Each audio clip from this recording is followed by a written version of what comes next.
Hi all, இது November 5 Tuesday. இந்த video எடுத்து கிட்டத்தட்ட 2 மந்த்ஸ் ஆகுது. இப்போ தான் அப்லோட் பண்ண முடிஞ்சது.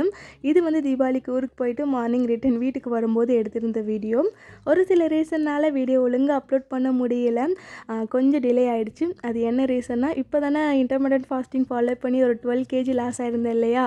அதோட எஃபெக்ட் நான் கன்சீவாக இருந்தேன். 2 மந்த்ஸாக கன்சீவாக இருக்குது. அது எனக்கே தெரியல. எனக்கு வந்து பிசிஓடி இருக்குது. ஸோ நார்மலாக கன்சீவ் ஆக முடியாது. ஒரு சில டேப்லெட்ஸ் எடுத்துக்கணும். பட் இந்த முறை நார்மலாகவே கன்சீவ் ஆகியிருந்தேன். அது மட்டும் இல்லை, எனக்கு யூட்ரஸில் கொஞ்சம் பிரச்சனை இருக்குது. ஸோ அதனால் ஃபஸ்ட்டு ப்ரெக்னென்சி ஃபுல்லாகவே நான் வந்து பெட் ரெஸ்ட்டில் இருந்து தான் பேபியே எனக்கு வந்து நேத்ராவே பிறந்தான். ஸோ அதுமாரி இதுவுமே இந்த பேபிக்குமே நான் ஃபுல்லாக பெட் ரெஸ்ட்டில் இருக்கணும். யாராவது என்னை பார்த்துக்கணும். ஸோ அதனால் திரும்பி அடுத்த நாள் மார்னிங் கன்ஃபார்ம் பண்ணதுமே திரும்பி ரிட்டன் ஊருக்கு வந்தாச்சு. அடுத்த நாள் நைட்டே அத்தை வீட்டுக்கு வந்தாச்சு. அன்றைக்கி கொஞ்சம் அவசரத்தில் கிளம்பி வந்ததால் வீடியோ கிளிப்ஸ்லாம் எதுவும் எடுக்க முடியல. ஸோ இதுக்கப்புறம் வர வீடியோஸ் எல்லாமே ப்ரெக்னென்சி ரிலேட்டடாக இருக்கும். மிஸ் பண்ணாமல் பாருங்கள்.